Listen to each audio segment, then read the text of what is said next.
এখন থেকে আপনার প্রিয় সিরিয়ালগুলো ফ্রিতে দেখুন এক্সক্লুসিভলি শুধুমাত্র সান নেক্সটে। এখনই অ্যাপ ডাউনলোড করুন।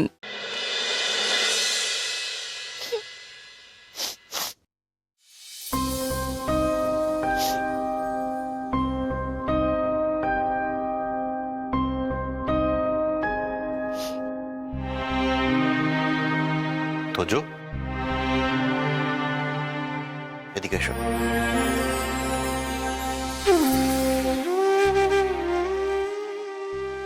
কি হয়েছে? তুমি কাঁদছো কেন? বাবার জন্য কষ্ট হচ্ছে?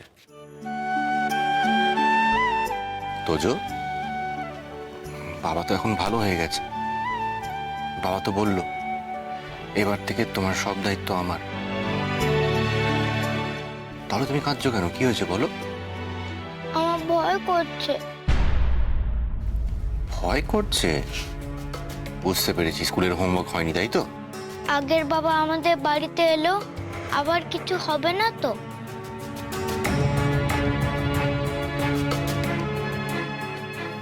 কিচ্ছু হবে না তোজো। এরপর থেকে আর আমাদের কাছ থেকে কিছু লুকোবে না, তাহলেই দেখবে আর ভয় করবে না।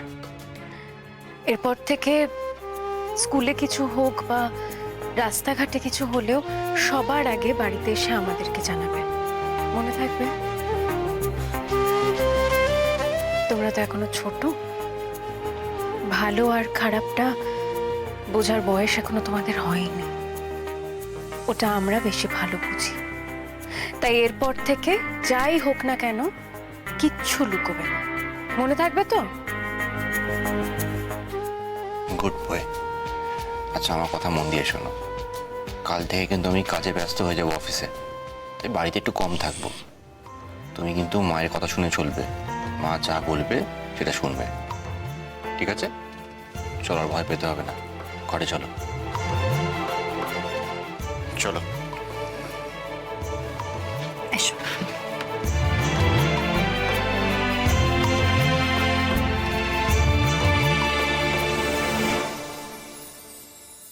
মা, দাদা ভাই এখনো আসেনি? না রে, দেখ না, জাগৃতিকে ফোন করলাম, ফোনটা ধরলো না। আমার মনে হচ্ছে ওখানে গিয়ে ও কোনো বড় অশান্তি করেছে। ভয় দেখ, আমার হাত পাগুলো কাঁপছে। আরে বাবা, ওর জন্য এত দুশ্চিন্তা করে কেন নিজের শরীরটা খারাপ করছো? হ্যাঁ, ও যে সত্যি সত্যি জাগৃতিদের বাড়িতে গিয়েছে এই ব্যাপারে তো আমরা এখনো শিওর না। আরে ওখানে যদি না যায় তাহলে তো আরো চিন্তার কারণ। মানে কোথায় রাস্তায় রাস্তায় ঘুরে বেড়াচ্ছে, কোনো ঠিক ঠিকানা আছে? মাথা ঠিক নেই। আর যদি বড় অঘটন ঘটে তখন? মা, তুমি একদম টেনশন করো না, আমি এক্ষুনি অনিরুদ্ধদাকে একটা ফোন করছি। হ্যাঁ, কর কর। এই তো ও এসে গেছে।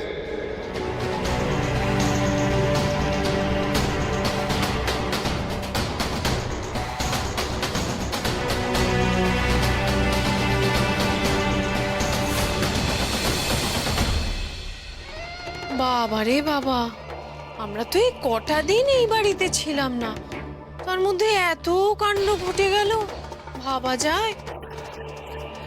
একটা ডিভোর্সি মেয়ে, তার উপর একটা বাচ্চা আছে, মানে এরপরেও যে অনিতকে বিয়ে করেছে তো 14 পুরুষের ভাগ্যই ভালো। কোথায় নতুন শ্বশুর বাড়িতে এসেছিস, মাথা নিচু করে থাকবি, চুপচাপ কাজ করবি, তা না আমাদের মাথার উপর উঠে নাচছে।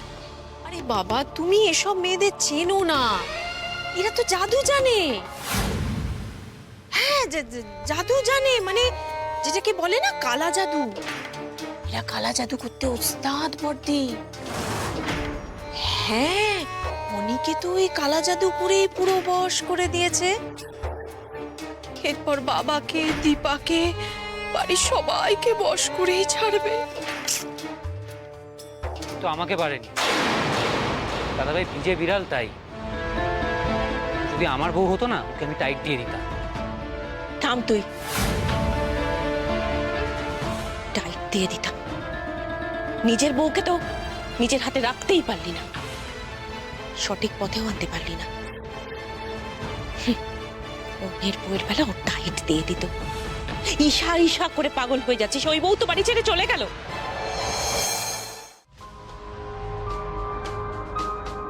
আমি আমি এই সংসারটাতে পুরো একা হয়ে গেছি। এ বাবা বর্দি, তোমাকে কে বলেছে তুমি এই সংসারে একা? হ্যাঁ, এই কটা দিন তুমি একা হয়ে গিয়েছিলে, কিন্তু আর তুমি একা নও। এখন আমি,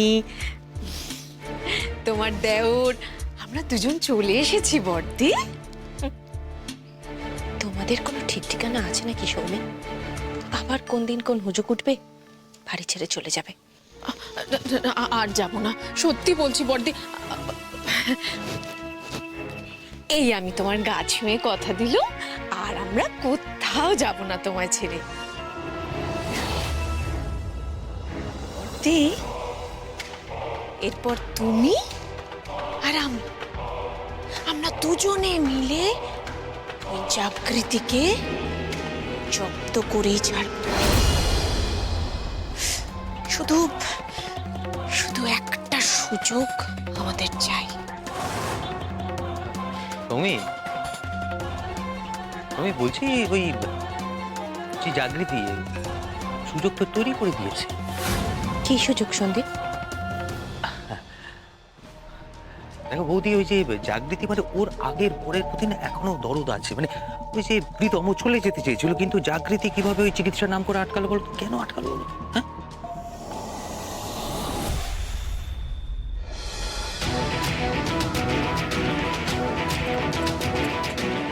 আর কত জ্বালাবি আমাদের? দুদণ্ড শান্তি দিবি না? কোন সাহসে পেছনে দেওয়াল ডিঙিয়ে পালিয়ে গেছিলি? বল কেন, বল কেন গেছিলিস? বল, বল কেন গেছিলিস?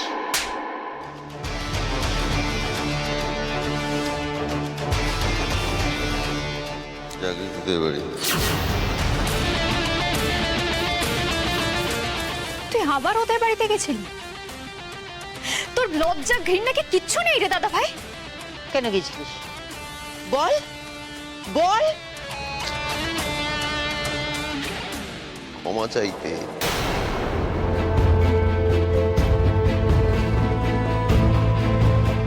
ক্ষমা চাইলেই কি ক্ষমা পাওয়া যায়?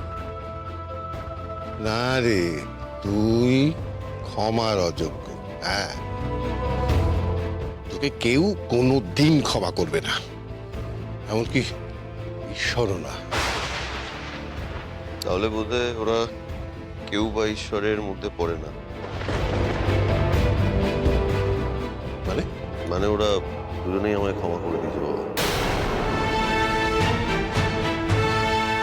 অনিরুদ্ধ রায় চৌধুরী, জাগৃতি দুজনেই। ওই বাড়িতে কোনো অশান্তি হয়নি? আমি কেন অশান্তি করতে যাবো রে পায়েল? আমি তখন অশান্তি করতে যাইনি, আমি ক্ষমা চাইতে গিয়েছিলাম। আমি ওদেরকে কথা দিয়ে এসেছি যে আর কোনোদিন এই বাড়িতে বা ওদের কারোর সামনে যাবো না, আজকেই শেষ দিন। সত্যি? মিথ্যে কেন বলবো বাবা? আমি তো ভুল করেছিলাম, আমি তো বুঝতে পেরেছি যে আমি ভুল করেছিলাম। আজকে আমার জন্য জাগৃতির জীবনটা একদম শেষ হয়ে যেত। আমার ছেলেটাও দেখা গেল আমার মতনই একটা মানুষ হলো। তার থেকে যা হয়েছে ভালো হয়েছে না? এবার ওরা ভালো থাকবে। চল।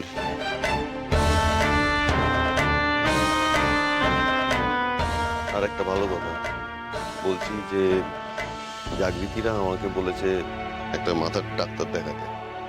আমার মাথার তো ঠিক নেই, তাই আমি ঠিক করেছি দেখাবো। তোমরা একটু খোঁজ খবর করে একটা ভালো মাথার ডাক্তারের কাছে আমাকে নিয়ে যেতে পারলে।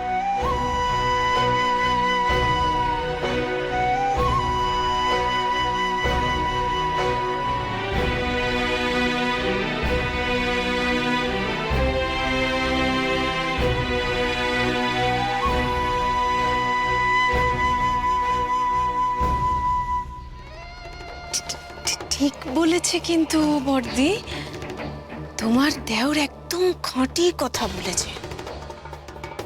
আমাদের ঠিক এই সুযোগটাকেই না কাজে লাগাতে হবে। মা, দাদাভাই কিন্তু কাল থেকে অডিটোরিয়ামের কাজে ব্যস্ত হয়ে পড়বে, বাড়িতে বেশি সময় দিতে পারবে না। এটাই সুযোগ, জাগৃতি রায়চৌধুরীর তিস্তাটা ভেঙে দাও। এই সুযোগ কিন্তু আর পাবে না।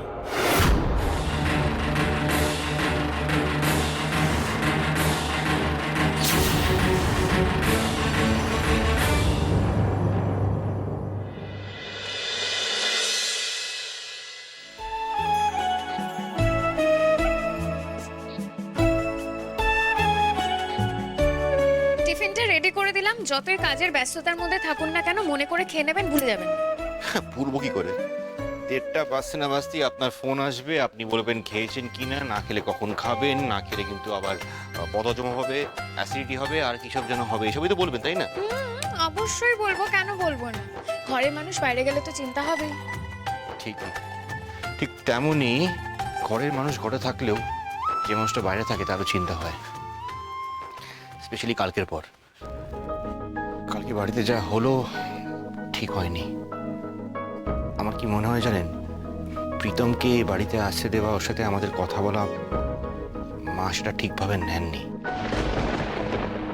আপনি একদম মাথা ঘামাবেন না, যে কাজটা করতে যাচ্ছেন সেটা আগে মন দিয়ে করুন, বাড়ি আমি সামলে নেব।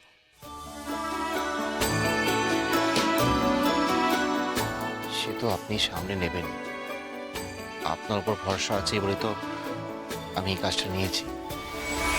আপনি আছেন বলে তো আমি সাহস করে বাড়িটা মর্টগেজ রাখার সাহসটা পেলাম।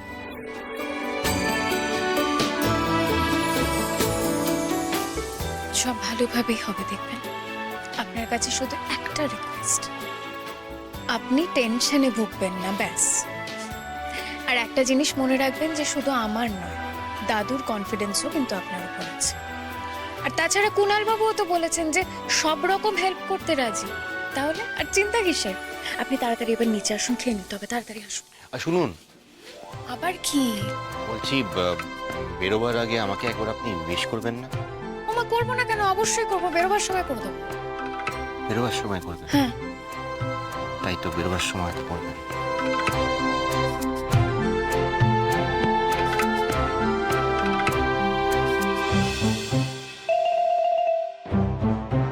আপনি পারেন বটে।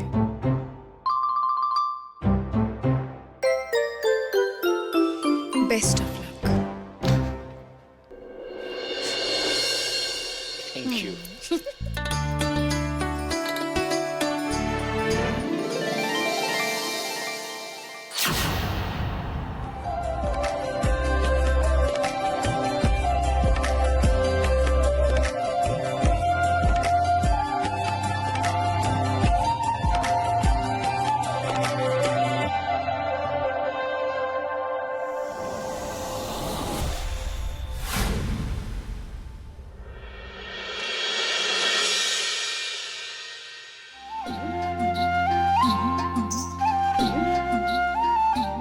এনে ওঠ, খেয়ে নে।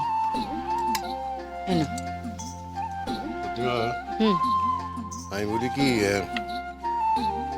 ও যখন রাজি হয়েছে তখন আর দেরি না করে যাও, তাড়াতাড়ি সম্ভব, মানে কাল পরশুর মধ্যেই ওকে ডাক্তারের কাছে নিয়ে যাও।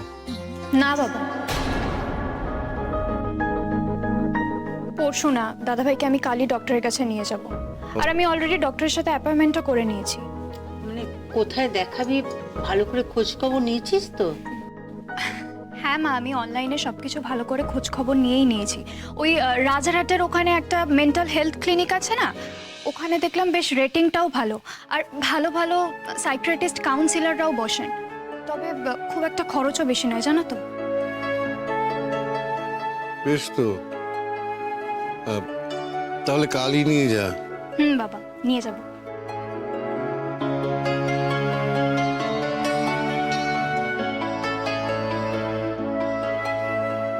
কিরে বেদন, সত্যি সত্যি যাবি তো? যাবো না কেন, আমি তো নিজেই বললাম যে যাবো, তাছাড়া জাগৃতিও তো বললো। হ্যাঁ, সেই জন্যই তো তোকে বারবার করে জিজ্ঞেস করছি, কারণ জাগৃতির কোনো কথাই তো তুই কোনোদিন রাখিসনি। সেই জন্যই তো আমিও বলছি যে যাব। জাগৃতির তো কোনো কথাই কোনোদিন রাখিনি, তাই শেষ কথাটা রাখতে চাই। টেনশন করো না, 11th আবারে আমার মুড পাল্টাবে না। দাদা ভাই, ডক্টর যা জিজ্ঞেস করবে সব ঠিকঠাক আনসার দিবি তো? আরে বলবো রে বাবা, কেন বলবো না? আমি তো চাই যাতে আমি তাড়াতাড়ি সুস্থ হয়ে যাই। তারপর একটা বাইরে ঠিক করেছি যে চাকরি নেব, নিয়ে ওখানেই চলে যাব। মাসে তোদেরকে মাইনে থেকে কিছু করে টাকা পাঠাবো। এত কথা এখন ভেবে লাভ নেই, আগে কালকে যাই, দেখি কি হয়।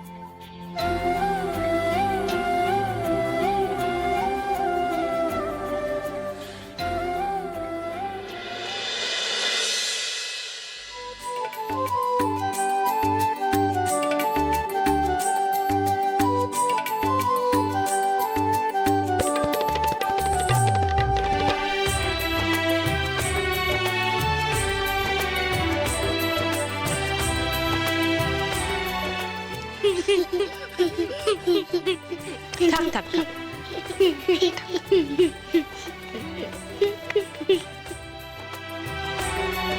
আইমি, কি হয়েছে, এভাবে হাসছো কেন? বাবা কি পরীক্ষা দিতে যাচ্ছে?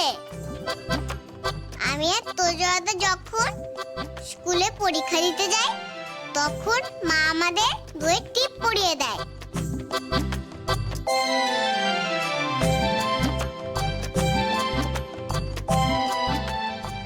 ও বাবা, আজকে তোমার কি পরীক্ষা গো? তোমাদের বাবা খুব কঠিন একটা পরীক্ষা দিতে যাচ্ছে দিদিভাই। কেন, বাবা কি স্কুলে পড়ে নাকি? পরীক্ষা দিতে যাচ্ছে কেন?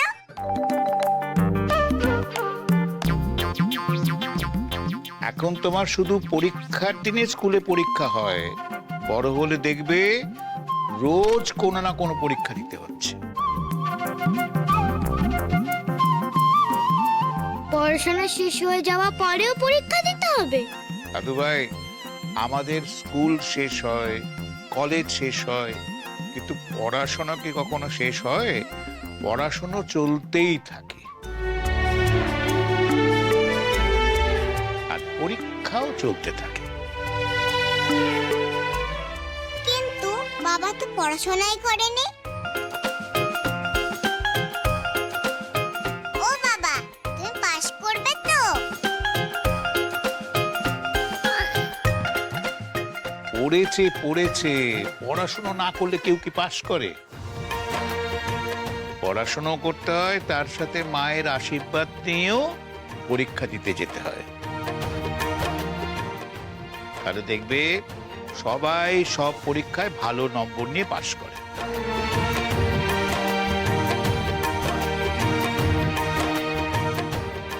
মিহি, বাজে বকাটা আবার বন্ধ কর, দেরি হয়ে যাচ্ছে বাবার। অনেক টিফিন নিয়েছিস? হ্যাঁ, জাগৃতি গুছিয়ে দিয়েছে। ও, ঠিক সময় খেয়ে নিস। নেব, তাহলে আসি। আয়। দাদু, বেরো না। All the best. Thank you. জিততে তোকে হবেই, এগিয়ে যা, ঈশ্বর তোর সাথে আছে। টাটা।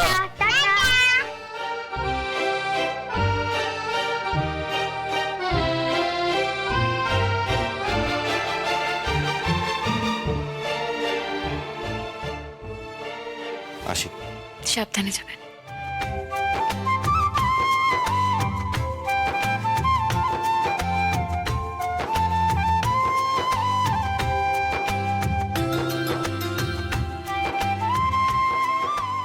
চলো চলো, তোজো মেয়ে স্কুলের জন্য রেডি হতে হবে না? চলো চলো, শিগগিরই চলো। দাঁড়াও জাগৃতি।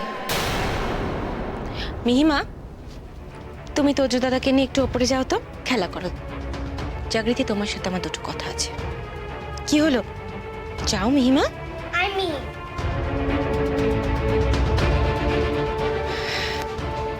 শোনো জাগৃতি, বাবা সামনে আছেন, দীপা আছে এখানে, সৌমি সন্দীপরাও আছে। বাড়ির সবার সামনে আমি তোমাকে দুটো কথা পরিষ্কারভাবে জানিয়ে দিতে চাই। বলুন মা। 1 নম্বর, জাগৃতি, তোমার আগের স্বামীর সঙ্গে তুমি কোনো রকম যোগাযোগ রাখতে পারবে না।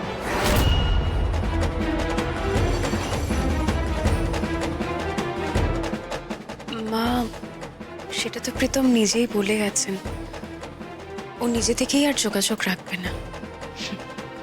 সে তো অনেক কিছুই বলে গেছে। সে তো শহর ছেড়ে চলে যেতেও চেয়েছিল, কিন্তু তুমি তো তাকে আটকেছো।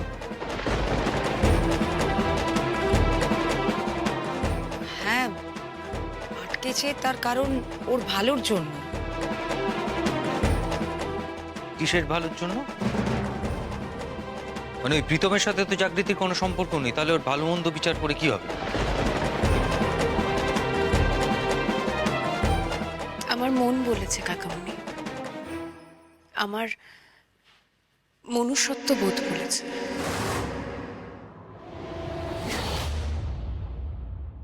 জাগৃতি, আমি যতদূর জানি তোমার ওই আগের বরের মনুষ্যত্ব বলে তো কিছু ছিল না, তাই না? আর ওর অত্যাচারই তো তোমাকে, তোমার ছেলেকে নিয়ে আমাদের অনির ঘাড়ে ঝুলতে হয়েছিল, তাই না?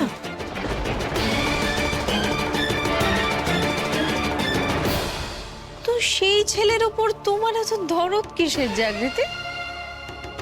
কেউ খারাপ হলে আমি ভালো হতে পারবো না, এটা কোথায় লেখা আছে কাকামণি?